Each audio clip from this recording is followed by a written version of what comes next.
السلام علیکم ورحمۃ اللہ وبرکاتہ۔ آواز آ رہی ہے نا آپ حضرات کو؟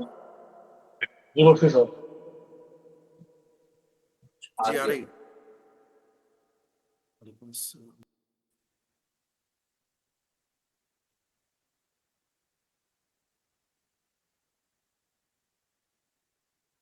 نحمدہ ونصلی علی رسولہ الکریم، اما بعد۔ سب سے پہلے میں آپ حضرات سے اپنی خوشی کا اظہار کرنا چاہتا ہوں، اپنے اطمینان کا اظہار کرنا چاہتا ہوں کہ آپ حضرات نے سب سے پہلا درس بھی بہت دلچسپی کے ساتھ، قدردانی کے ساتھ یاد کیا، لکھا اور ہوم ورک بھیجا۔ اسی طرح گزشتہ ایمان مفصل کا ویڈیوز کی شکل میں، کتاب کی شکل میں جو مواد دیا گیا تھا، آپ میں سے بہت سے دوستوں کے ریکارڈ کو دیکھ کر دلی خوشی ہوئی، دل سے دعا نکلی، مزید تعلق بڑھانے کا حوصلہ ہوا۔ جزاکم اللہ احسن الجزاء۔ آج کی مجلس اللہ جل جلالہ وعم نوالہ کی ذات اور صفات کا تعارف،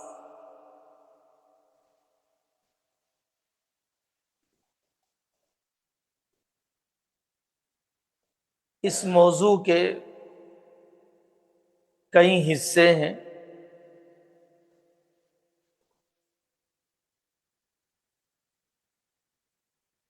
سب سے پہلا حصہ یہ ہے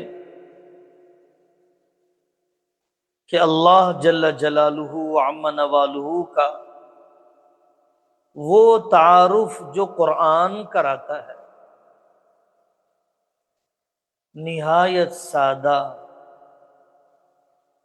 موٹی زبان، فلسفیانہ، کوئی ملاوٹ نہیں، اللہ کی نعمتوں کا تذکرہ،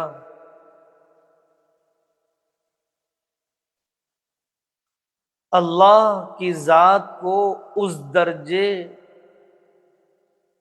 محبت والا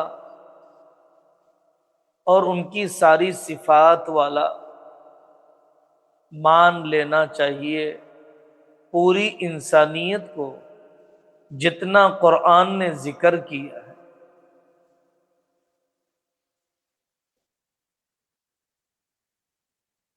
اللہ کی ذات تنہا ہے۔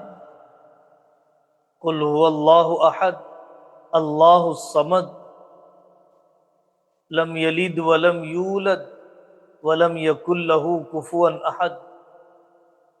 اللہ تعالیٰ نے اس صورت میں بہت ہی مختصر اہم تعارف کروا دیا ہے۔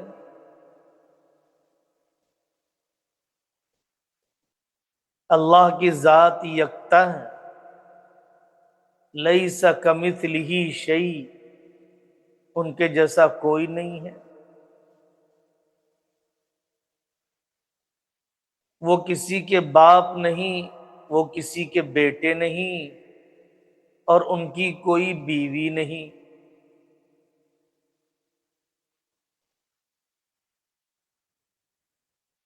اللہ تعالیٰ کی صفات غیر محدود ہیں۔ اللہ سننے والے ہیں، اللہ دیکھنے والے ہیں، اللہ قدرت والے ہیں، اللہ کلام کرنے والے ہیں۔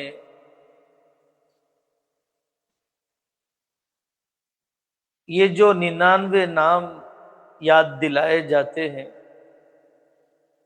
99 نیمز، ایک حدیث میں حضرت رسول اللہ صلی اللہ علیہ وسلم نے ایک جگہ پر ذکر فرمایا اور اس کے یاد کرنے پر جنت کی بشارت دی. اس لیے 99 نام کا تذکرہ عام ہے، ورنہ اللہ کے صرف 99 نیم نہیں ہے. اللہ کی ذات ان لمٹ اور غیر محدود ہے، اسی لیے اللہ کی صفات بھی غیر محدود ہے.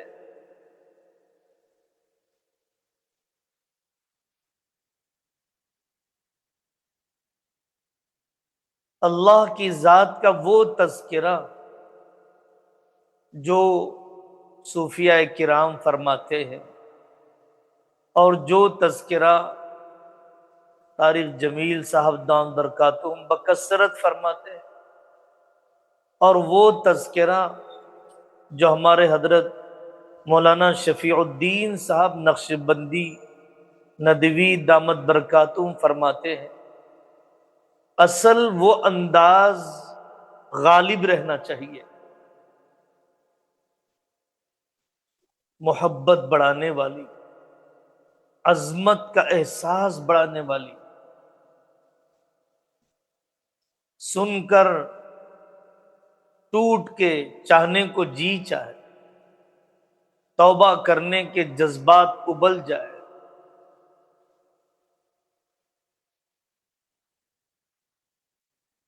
تنہائیوں میں ان کی عظمت کا استحضار آ جائے، اطاعت کی طرف قدم اٹھنے لگ جائے، اللہ تعالی کی قدرت ہر جگہ پر نظر آنے لگ جائے، بنی ہوئی چیزیں دیکھ کر بنانے والا، کائنات کی ہر چیز تسبیح کا دانہ بن جائے.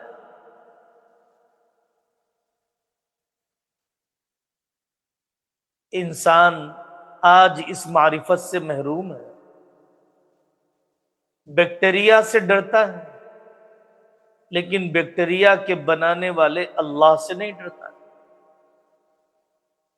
حالات سے ڈرتا ہے لیکن حالات کے ڈالنے والے اللہ سے نہیں ڈرتا. حالانکہ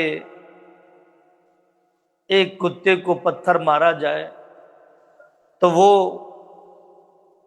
مارنے والے کو دیکھتا ہے، پتھر کو نہیں دیکھتا ہے. اس چوپائے کو بھی اتنی عقل ہے کہ یہ پتھر خود نہیں چلا ہے بغیر کسی مارنے والے کے. چاندنی پر اور چاندنی صورتوں پر ہم فدا ہیں، لیکن چاند کو چاندنی دینے والے اللہ، خوبصورت کو خوبصورتی دینے والے اللہ سے وہ دلی تعلق کیوں نہیں؟ کس نے اولاد میں باپ کے لیے وہ ولولے پیدا کر دی؟ دلوں کا پھیرنے والا کون؟ گناہوں پہ پردہ ڈالنے والا کون؟ اعمال کا بدلہ دینے والا کون؟ کہاں جائے گا یہ انسان اللہ کی زمین چھوڑ کر، اللہ کے آسمان سے نکل کر؟ نعمتیں کھاتا ہے، دینے والا اللہ اسے نظر کیوں نہیں آتا؟ وما بکم من نعمت فمن اللہ.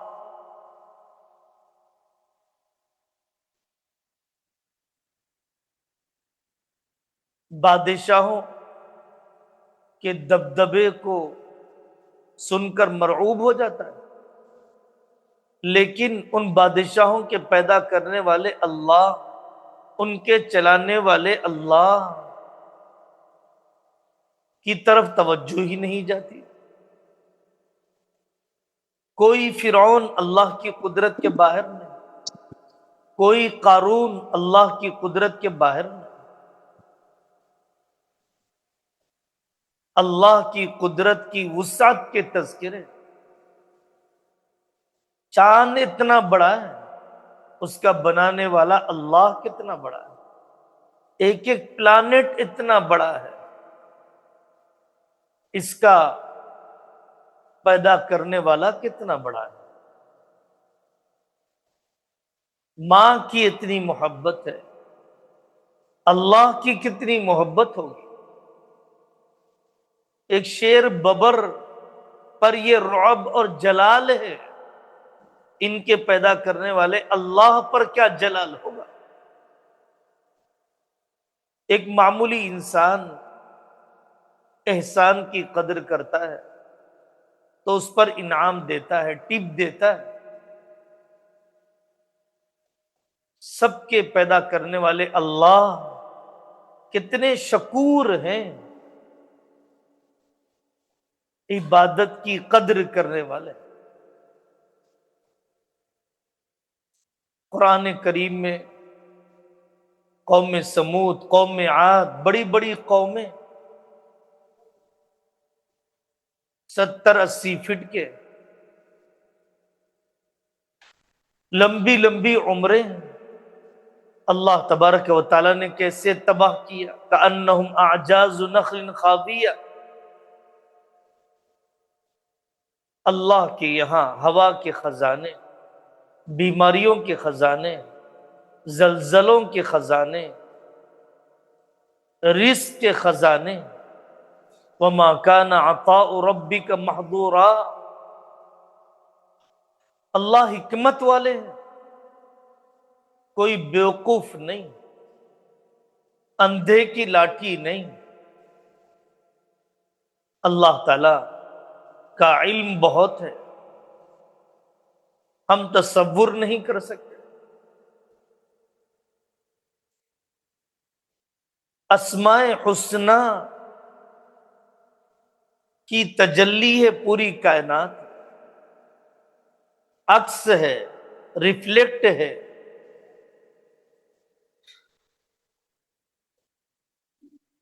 اسماء حسنہ کی تشریح پر علماء کرام نے مستقل کتابیں لکھی. اصل تو ہمیں اللہ کی ذات و صفات کے ان پہلوؤں پر محنت کرنا ہے اور اللہ تعالی سے تعلق کو بڑھانا ہے. اور ہماری دعوت میں اتنا ہی پہلو غالب رہنا چاہیے. دوسرا پہلو، دوسرا عنوان الحاد کے مقابلے میں، ایتھیزم کے مقابلے میں اللہ کی ذات اور صفات. ایتھیزم اور الحاد کوئی نیا نہیں ہے. تھوڑی بہت تعداد دنیا میں ہمیشہ دہریوں کی نیچرل اور نیچر سے دنیا چلتی ہے، خود بخود چلتی ہے. ایسا عقیدہ رکھنے والے لوگ دنیا میں رہے. قرآن کریم میں اللہ تعالی نے بہت ہی طاقتور، شاندار، عام فہم انداز میں اس کی تردید کی. اللہ نے ام خلقوا من غیر شیء ام هم الخالقون. کیا یہ یوں ہی پیدا ہو گئے یا انہوں نے اپنے آپ کو پیدا کیا؟ کیا یہ یوں ہی پیدا ہو گئے بغیر کسی پیدا کرنے والے کے پیدا ہو گئے؟ بتا دو دنیا میں کون سی چیز ہے جو بغیر پیدا کرنے والے کی پیدا ہو گئی، بغیر لکھنے والے کے تحریر رائٹنگ آ گئی، بغیر کسی پینٹ کرنے والے کے پینٹ ہو گیا، بغیر کسی ڈرائیور کے گاڑی چلنے لگ گئی. ام هم الخالقون، یا انسانوں نے اپنے آپ کو پیدا کیا؟ اپنے جیسا دوسرا پیدا کر کے بتا دے.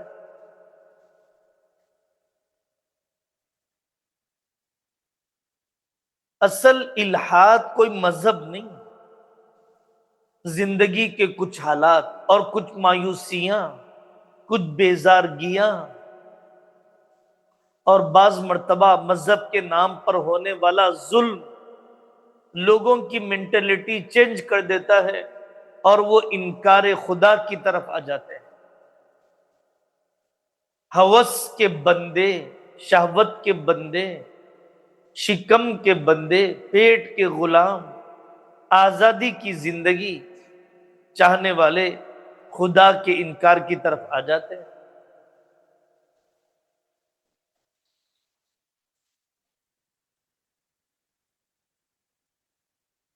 ایتھیسٹ لوگوں کے پاس کوئی لاجک نہیں، کوئی لگے بندے اصول نہیں، ڈیبیٹ کرنے کے کوئی ضابطے نہیں۔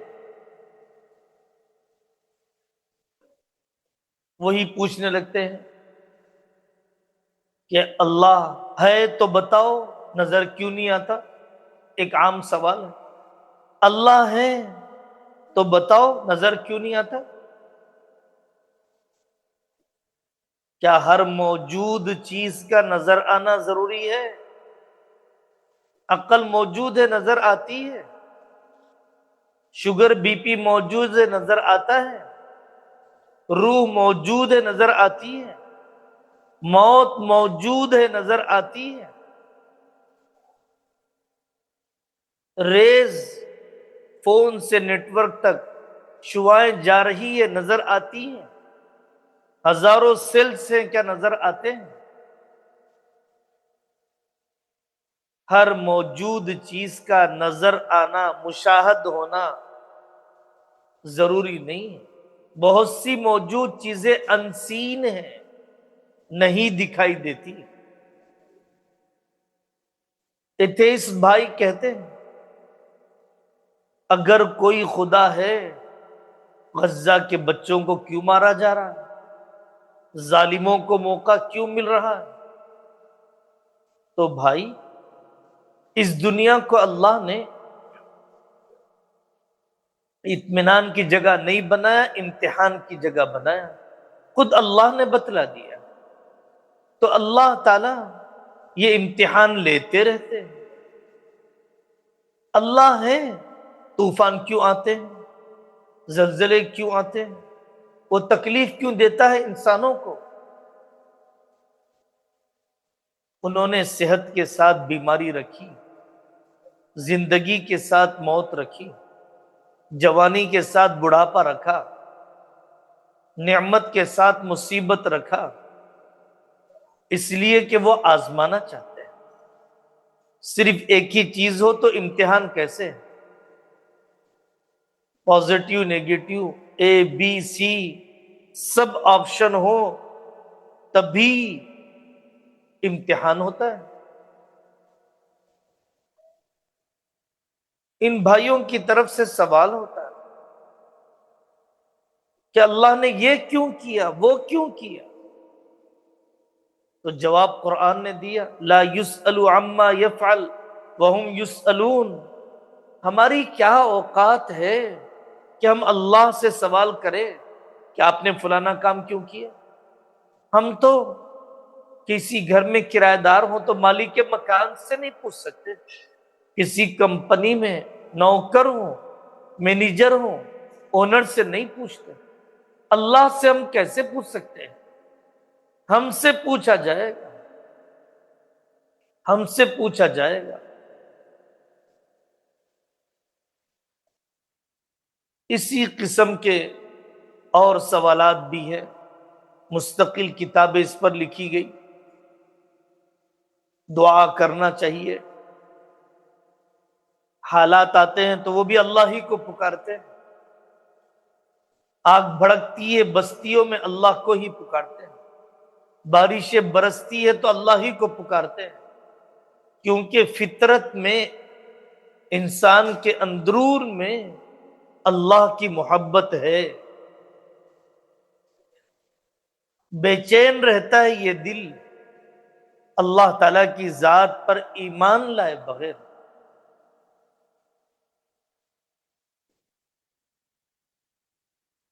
تیسرا پہلو ہے کہ اللہ کی ذات اور صفات کو کفار و مشرکین کے تناظر میں، کفار و مشرکین کے عقیدوں سے کمپیر کرتے ہوئے اللہ کی ذات اور صفات کو سمجھا جائے۔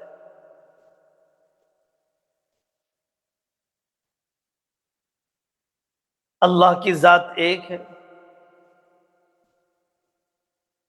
دنیا کے کفار کئی خداؤں کو مانتے ہیں۔ لو کان فیہما آلہۃ الا اللہ لفسدتا، اللہ نے قرآن میں بالکل دل کو اپیل کرنے والی، دل کو چھونے والی دلیل دے دی۔ زندہ کتاب ہے، زندہ آیت ہے۔ اگر اس عالم میں دو خدا ہوتے تو دنیا میں تباہی مچ جاتی۔ دونوں خدا ہوں، دونوں پاورفل ہوں، دونوں با اختیار ہوں، اور دنیا میں تباہی نہ مچے، ہو ہی نہیں سکتا۔ اور جو بانٹ کر رہتے ہیں تو دونوں بھی خدا نہیں۔ خدا کسے کہا جاتا ہے؟ ایتھیسٹ بھائی سوال کرتے ہیں، کیا خدا کسی خدا کو پیدا کر سکتا ہے؟ میرے بھائی، خدا اسے ہی کہا جاتا ہے جس کے برابر کوئی نہ ہو۔ خدا کہا ہی اسے جاتا ہے کہ جس کے جیسی طاقت والا کوئی نہ ہو۔ ایک گاڑی کے دو اسٹیئرنگ نہیں ہوتے، ایک ملک کے دو بادشاہ نہیں ہوتے، تو پھر کائنات کے دو خدا کیسے ہوں؟ اس ملک ہندوستان میں کئی ہزار کروڑوں خدا اور دن بدن بڑھتے رہتے ہیں۔ ایک غیر مسلم بھائی نے پوچھا، مسلمانوں کی حفاظت کے لیے تو ایک خدا کافی ہے، ہماری آبادی سے زیادہ ہمارے خدا ہیں، ہمارے پاپولیشن سے زیادہ ہمارے خدا ہیں، پھر بھی ہم خطرے میں کیوں؟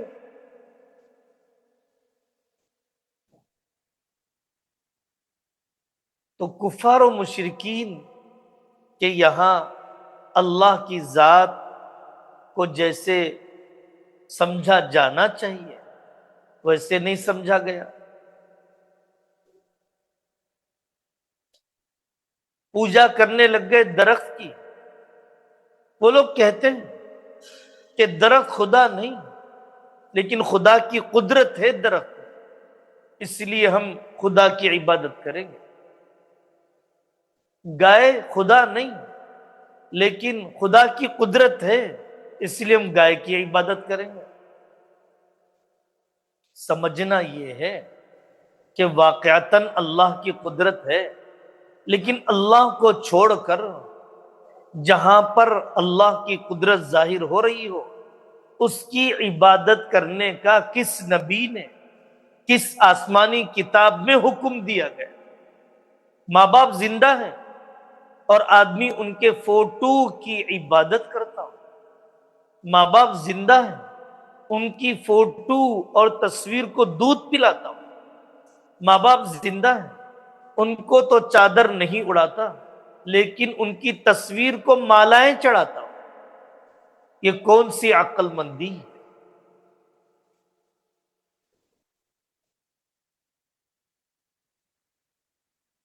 اسلامی شریعت نے ہر ایسے وہم کو ختم کی جو شرک کی طرف لے جاتا ہے۔ سجدہ صرف اللہ کی ذات کے لیے، منت صرف اللہ کی ذات کے لیے، قسم صرف اللہ کی ذات کی، دعا صرف اللہ کی ذات سے،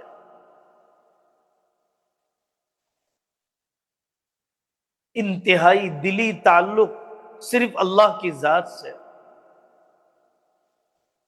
یہ نظام اسلام نے دیا تو اللہ تعالی کی ذات اور صفات کو کفار کے عقیدوں کے تناظر اور کمپیر کرتے ہوئے سمجھنا، اپنی اولاد کو سمجھانا،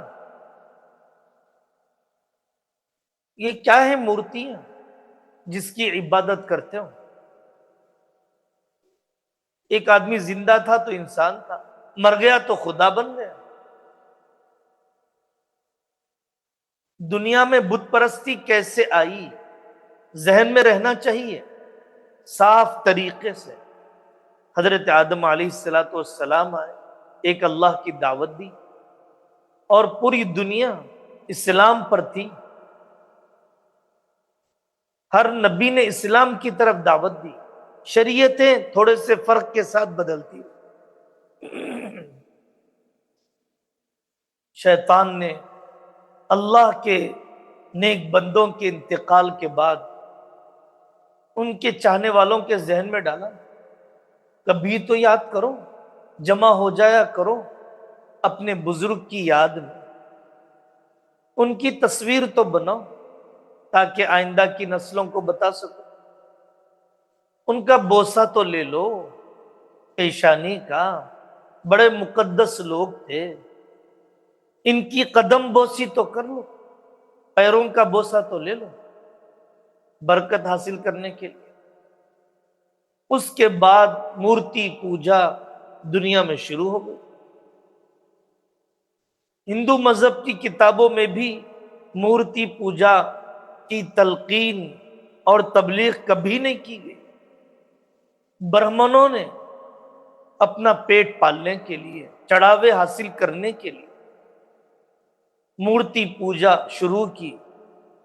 گوتم بدھا آئے اور انہوں نے مورتی پوجا کے خلاف تحریک چلائی، لیکن ان کی خود بڑی مورتی بنا دی شیطان نے، جیسے عبد القادر جیلانی رحمت اللہ علیہ نے شرک اور بدعت کی تردید کی تو شیطان نے انہی کے نام پر چلے، انہی کے نام پر فاتحہ، انہی کے نام پر نظر و نیاز امت کے اندر چلا دیا۔ شرک کا گناہ سب سے بڑا ہے، سب سے بڑی بیوقوفی شرک ہے۔ وہ سائنسدان سب سے بڑے پاگل اور بے عقل ہیں جو مشرک ہے۔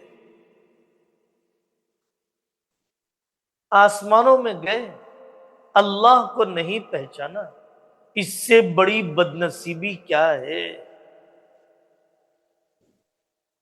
نعمت ایمان کی قدر کرو، نعمت ایمان کی اہمیت اپنی نسلوں کے سامنے سناتے رہو۔ حضرت ابراہیم علیہ السلام نے وہ حکیمانہ طریقہ اپنایا،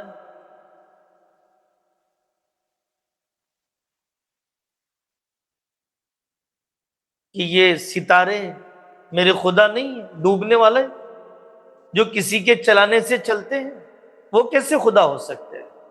یہ چاند خدا کیسے؟ یہ سورج خدا کیسے؟ جتلایا حضرت ابراہیم علیہ السلام نے پوری قوم کے سامنے۔ یہ اس وقت کے واقعے کوئی چھوٹے موٹے گلی کے واقعے نہیں تھے۔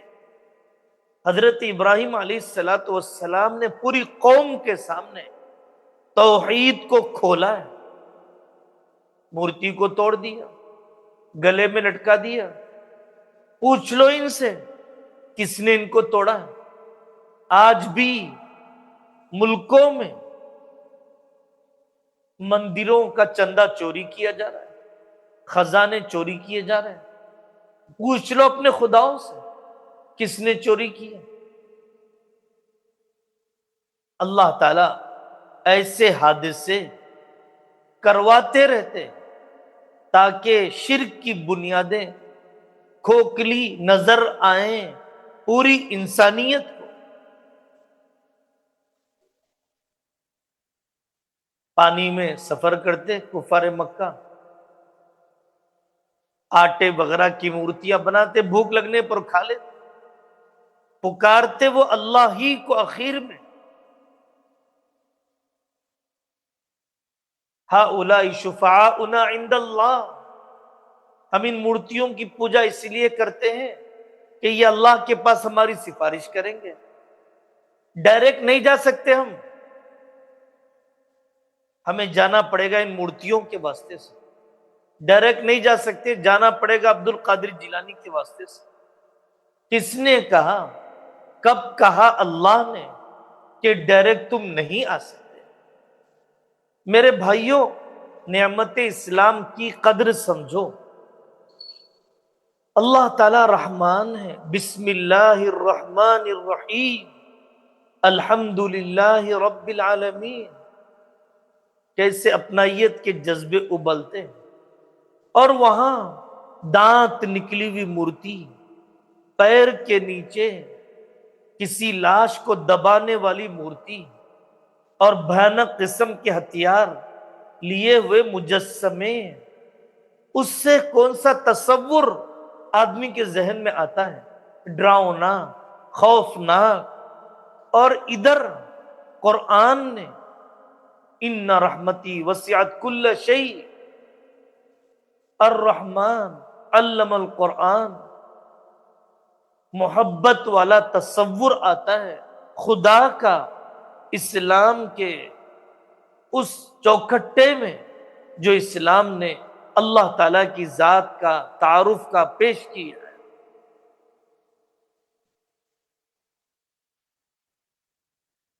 چوتھا پہلو ہے مسلمانوں کے درمیان اللہ کی ذات و صفات کا تعارف. اس میں مسلمانوں کے درمیان 3 مسلک ہیں.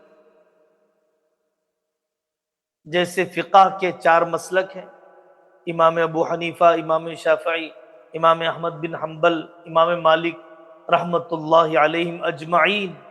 ایسے ہی عقیدوں کے مسئلے میں 3 قسم کے مسلک مسلمانوں میں پائے جاتے ہیں. اور 1200 سال تک صرف ابو منصور ماتریدی رحمت اللہ علیہ اور ابو الحسن اشعری رحمت اللہ علیہ، یہی 2 عقیدے کے امام تھے. یہی 2 اعتقادی مکتبہ فکر تھے. یہی 2 اسکول آف تھاٹس تھے، ماتریدیہ اور اشعریہ. سعودی حکومت کے آنے کے بعد سے سلفی کے نام سے ایک تیسرا اعتقادی مکتبہ فکر اور اسکول آف تھاٹ وجود میں آیا. بہت معمولی فرق ہے ان دونوں میں. کوئی کافر نہیں ہو جاتا اگر کوئی سلفی ہو جائے. اہل سنت والجماعت کی ترجمانی کی ابو منصور ماتریدی رحمت اللہ علیہ نے، ابو الحسن اشعری رحمت اللہ علیہ نے. پورے 1200 سال میں جو محدث گزرے، جو مفسر گزرے، جو مؤرخ گزرے، وہ سب ان دونوں میں سے کسی ایک اسکول آف تھاٹ کے ہی فالوور تھے. جیسے وہ فقہ کے 4 مسلکوں میں سے کسی ایک کے ہی فالوور تھے.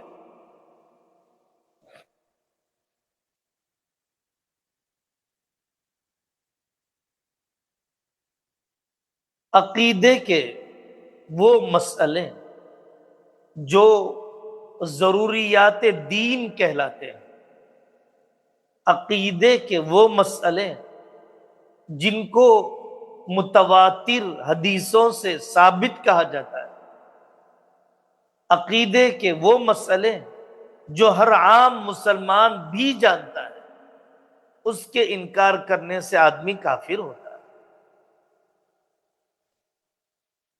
جیسے ایک مسئلہ پوری دنیا میں ہمیشہ الجھایا جاتا ہے، بتاؤ بھائی اللہ عرش پر ہے یا ہر جگہ پر ہے؟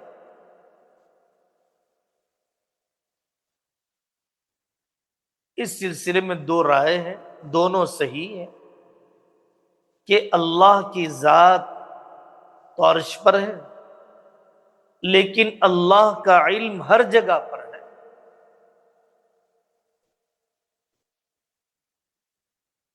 یہ ایک عقیدے کا ایک نظریہ یہ بھی ہے، یہ غلط نہیں ہے، لیکن کمال اس میں ہے کہ جیسے زید ہر جگہ پر ہوتا ہے تو اس کا علم بھی ہر جگہ پر ہوتا ہے، اور جہاں اس کا علم ہوتا ہے تو زید بھی ہوتا ہے۔ ابو بکر جہاں پر ہے مفتی بھی وہاں پر ہے، جہاں مفتی ہے وہاں ابو بکر بھی ہے، تو جہاں اللہ کا علم ہے تو وہاں اللہ بھی ہے۔ کمال ہے ایمان کا کہ آدمی یہ سمجھے کہ اللہ کی ذات ہر جگہ پر ہے۔ قرآن میں اس کی دلیلیں، اس کے اشارے سب موجود ہیں، بڑی بڑی کتابیں۔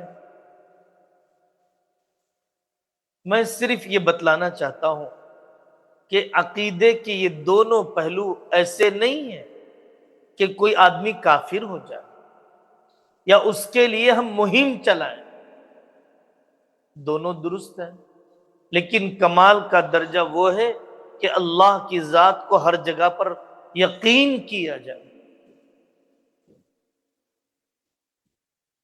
کمال ایمان اس سے پیدا ہوتا ہے، اینما تولوا فتم وجہ اللہ، ان اللہ احاط بکل شیء علما۔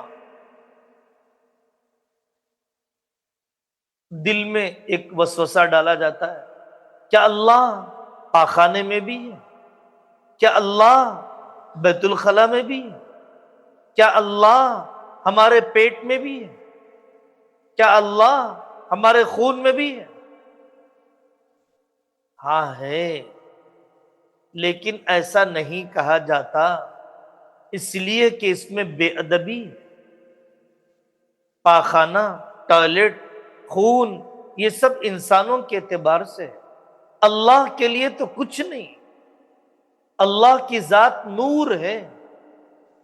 ایکس رے لیتے ہیں پیٹ کا تو کیا ایکس رے کی روشنی پاخانے سے بدبو ہو جاتی ہے؟ نہیں ہوتی ہے۔ اللہ کی ذات ان چیزوں سے متاثر نہیں ہوتی۔ تیل کو پانی میں ڈال دیا جائے اور صبح سے شام تک ہلاتے رہیں، تیل تیل رہے گا، پانی پانی رہے گا، باقی باقی رہے گا، فانی فانی رہے، خالق خالق رہے گا، مخلوق مخلوق رہے گی۔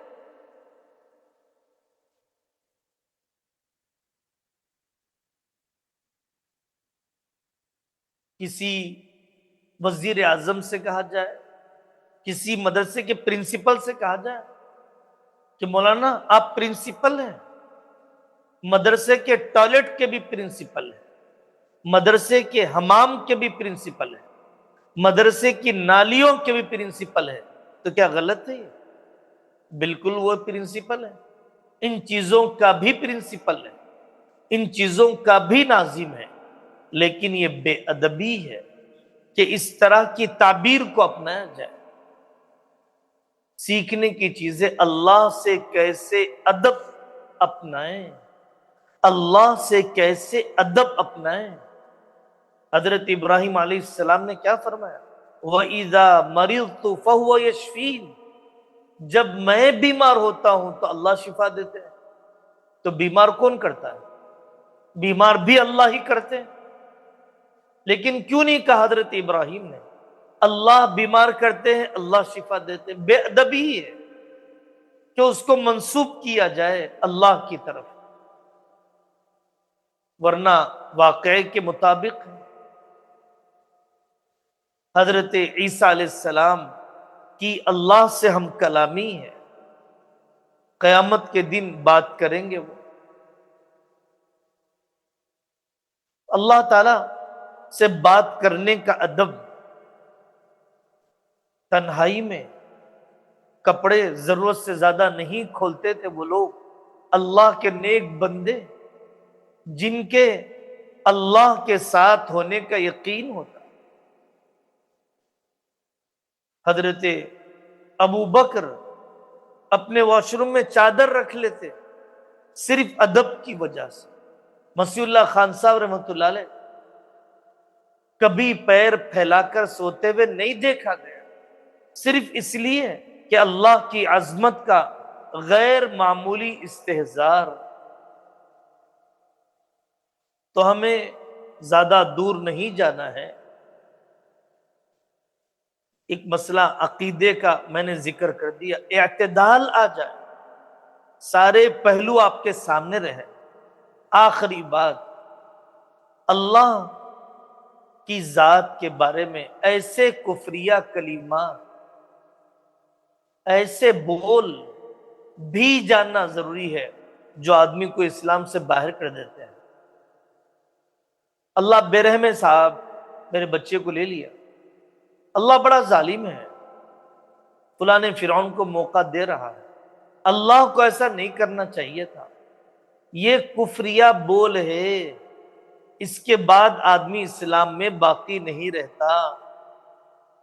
یہ نواقض ایمان ہے، جیسے وضو توڑنے والی چیزیں، نماز توڑنے والی چیزیں، روزہ توڑنے والی چیزیں، ایسے ہی ایمان توڑنے والی یہ چیزیں ہیں۔